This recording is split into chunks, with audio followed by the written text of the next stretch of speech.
ওই সারা বিশ্বেও তোমার কথা ভালো লাগতেছে, এই কথা শোনার সাথে আমার আরো ভালো লাগতেছে। আমি এখন দাঁড়ায় আছি নাগেশ্বরী উপজেলা নারায়ণপুর ইউনিয়নে। এখানে মহা 26শে মাস আজকে অনেক এখানে দোকানপাট অনেক জিলিপি বাঁচতেছে। আসলে আমি একজন সাধারণ লোক হচ্ছে, আমি একটু কম বুঝি। আবার দেখেন ভাই, আমাদের দেশে শ্যালো মেশিন দিয়ে শত শত জমিতে পানি দিতে হয়। কেমন লাগতেছে বলে আমার কষ্ট আছে। আসলে সবাইকে ভালো লাগতেছে, সারা বিশ্বে ভালো লাগতেছে। আমি তো বুঝি না বিশ্বে, মানুষের কাছে শুনছি ওই সারা বিশ্বেও তোমার কথা ভালো লাগতেছে, এই কথা শোনার সাথে আমার আরো ভালো লাগতেছে। এটা সব আল্লাহ পাকের ইচ্ছা। আসলে আমি অভাবী এলাকা টেনশন করছিলাম, এই জন্য হয়তো আল্লাহ এই উচলে আমাকে অনেক কিছু করছে।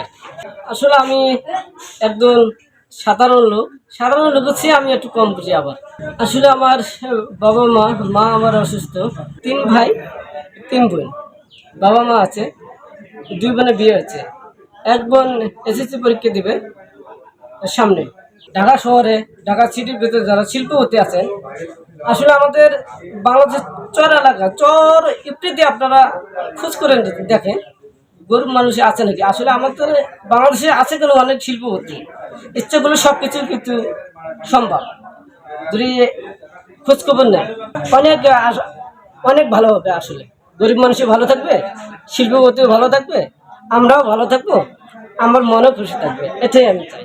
আসলে বাংলাদেশের যারা আছেন তারা বোঝে না, শুধু আমি বুঝি না, যারা বোঝেন আমাকে যেভাবে নিয়ে যাবেন আমি ওইভাবে চলবো। কিন্তু আমাকে দেখতে হবে সবাইকে,